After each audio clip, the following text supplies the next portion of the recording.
Hey guys, Joe here. Thanks for coming and checking out another video. Please ignore the Mossberg 930 parts you see in front of you. It's for a gun I'm working for a customer on. Yes, those were words that almost sounded like a complete sentence, but that is not the focus of today's video. Hopefully you would have seen today's video in the thumbnail, and that is the Kimber, yes, he does do a lot of Kimbers, Micro 9mm Sub-O Compacto. And I do mean that. Very, very small. Very, very small.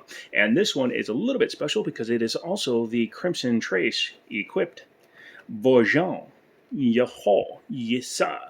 This one happens to be on loan from Liberty Arms down in Harrisonburg, Virginia. Cannot link them, but you can always Google them. Harrisonburg, Virginia, Liberty Arms. Google them, say, hey, I want one of them. Also, if you're in the Harrisonburg area or within that general vicinity and you're looking for your NFA suppressor, all that stuff, we are getting the kiosk from Silencer Co. or Silencer Shop or whichever one those places is, and we're going to be able to do that. So yes, look forward to some suppressor content coming to the channel. But e-bagging aside, this one is on loan from them. This one is about $700. Normally $900 new, but this one happens to be used.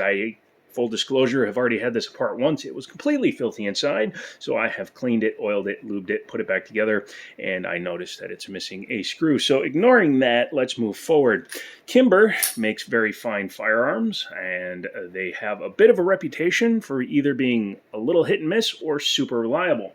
Personally, I have had a lot of Kimbers. My personal daily carry is a Kimber. I have put 300 plus rounds through this one, no problem. And for a higher end hand-fitted gun, that's pretty good that it's running with no problem. So keep that in mind.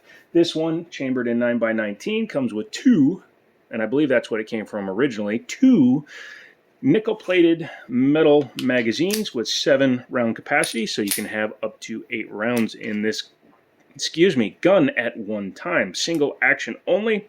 Looks very similar to that SIG P238 we looked at a couple weeks ago. Check out the card up there. However, this one is not a titanium two-tone. This one is a alloy frame steel slided two-tone, kind of like my Arctic Lightweight was.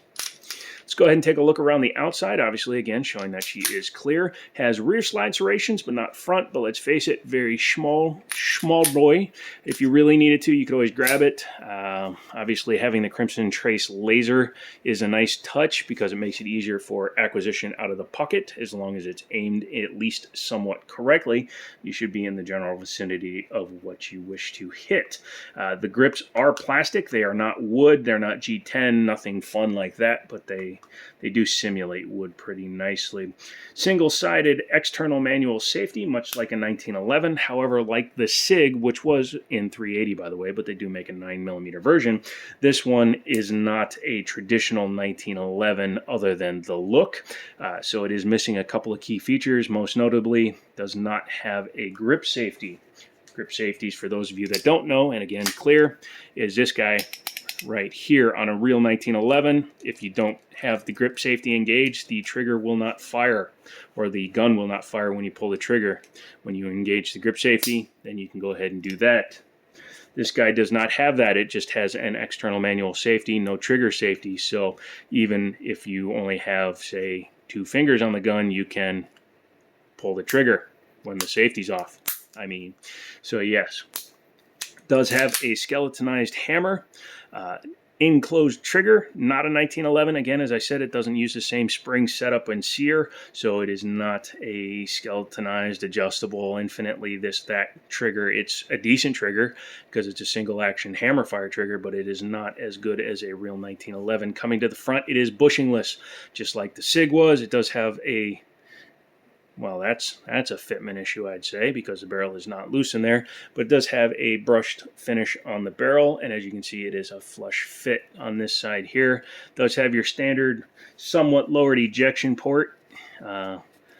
You'll see when we take it apart that it actually locks up on the ejection port, even though it is rounded, which is different from a traditional 1911 as well. Coming to the top here, fiber optic front sight.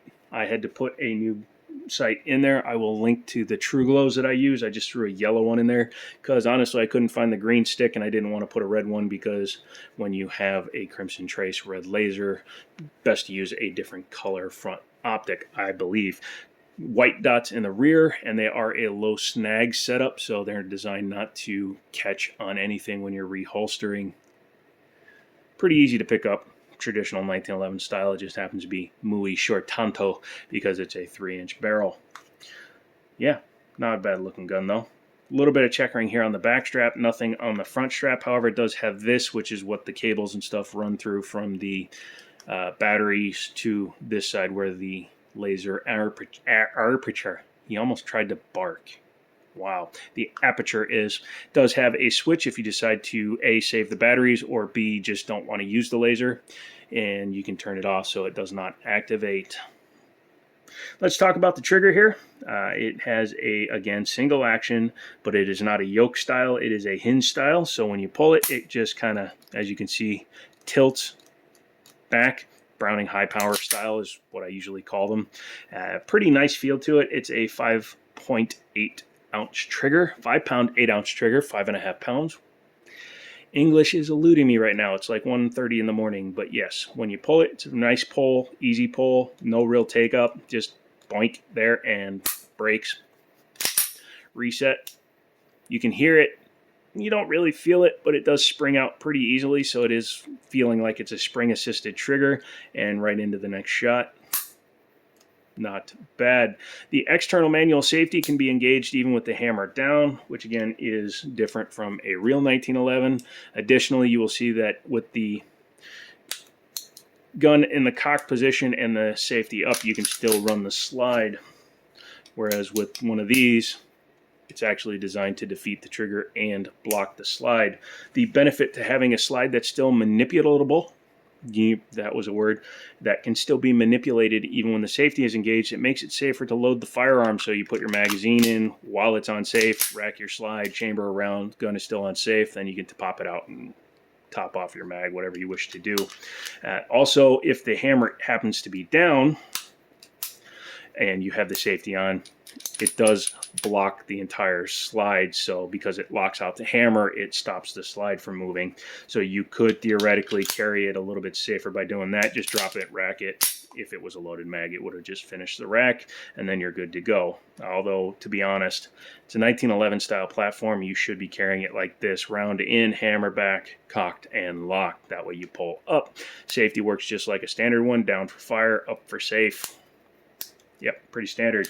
Came with 2 of these magazines, so that was nice, and a soft case, no magazine, or no booklet, anything like that in there. What do you say we pop the top off and take a look at it? Before we do that, obviously we've been manipulating it, but let's go ahead and show one more time that she is clear, nothing in it, nothing in it. Okay, good to go.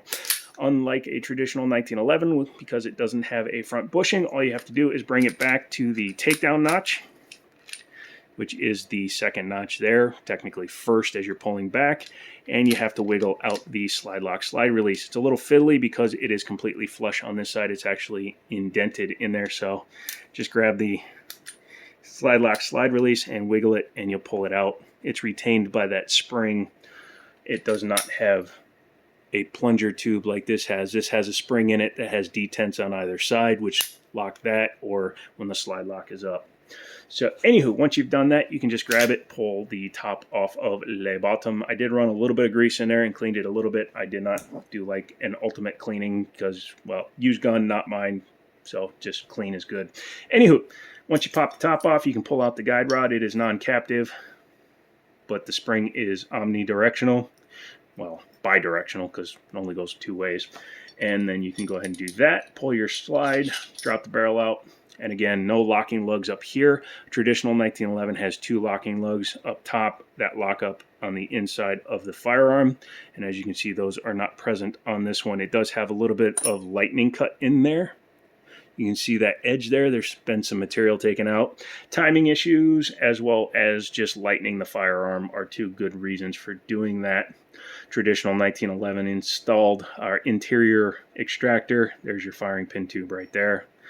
This one does have a drop safety. It's very minimal. You can see it back here.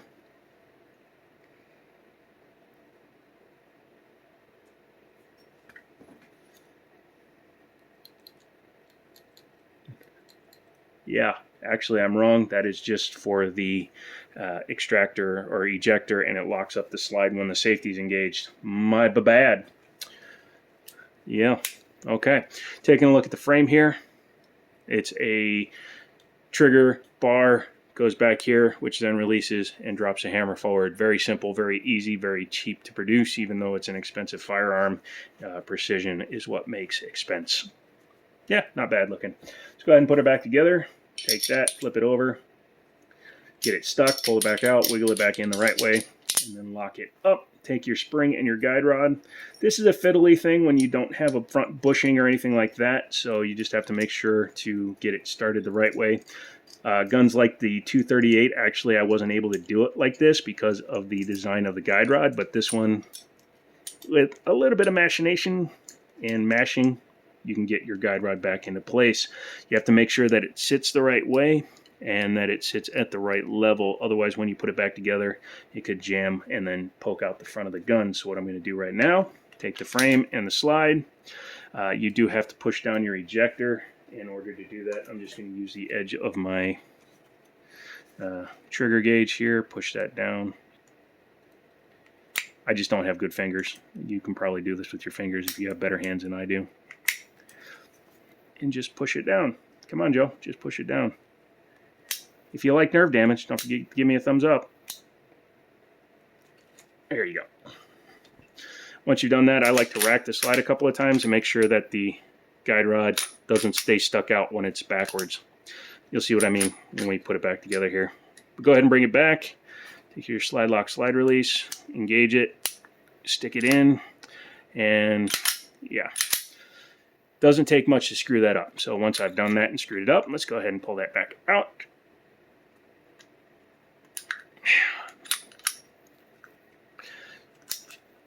This is also why I like to do this live for you guys. That way you guys can see my mistakes. I hate this ejector. My style ejector is annoying. Bring it back, try it again. If it doesn't go right this time, I'm just going to take the whole gun apart. Or excuse me, take a second, pause the video and take it apart. Should be fine though. Bear with me. Okay, back on the camera. I missed the link when I was doing that, so I do apologize. Once you get it back in place, you can go ahead and test it and make sure it works. That's just a problem with me and my hands. I do apologize. I make it look a lot harder than it actually is. Leave it down in the comments if you have a video showing yourself putting it together better than I can. Anywho, that is the Kimber Micro 9. I like my 1911-ish platforms. I like 1911s in general. I like steel guns, I like metal guns, I like hammer-fired guns, and that's just what I kind of like. If you're looking for a carry piece, it does compete with like the Glock 43, not the 43X, but the 43, the original Shields. There's a few other guns out there that the capacity is about the same as, and it's well worth your look if you want something hammer-fired. Obviously, the CSX is about the same size, but it's double-stacked or stagger-stacked, but I would still say go in, put your hands on one of these, see how it feels. If you're like me and you're familiar with the 1911 platform, this is like saying hello to an old friend. So Liberty Arms, give them a call. Say, hey, I saw it on the Jiminy Show. I really want to check it out. You'll help the channel grow, which is the important thing because companies are starting to notice the channel here. That's thanks to you guys. XS Sights is actually sending me out a set for a Glock, and I will show the install process as well as what the difference is between the stock crap sights and a really nice set of XS night sights. So tune in for that. Come back for more videos. Thank you guys so much for watching this one, and as always, I'll talk to you later.